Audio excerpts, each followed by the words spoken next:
Hey everyone, in this quick video I will show you how to use Notion for business meeting notes with templates in 2025. Start with the meeting notes template from Notion Gallery or community. These templates are already set up with discussion points, decision made, and follow-up tasks, so you don't have to build it from scratch.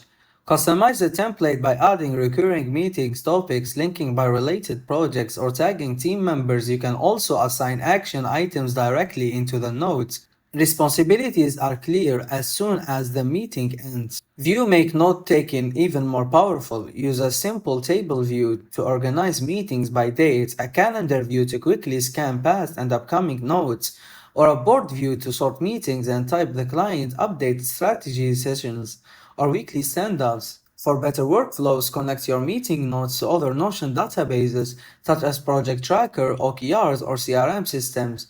This ensures decision and action items feed directly into execution instead of getting lost in static documents. And that's it, how you can keep meetings productive and accountable using meeting notes templates in Notion in 2025. Thanks everyone for watching.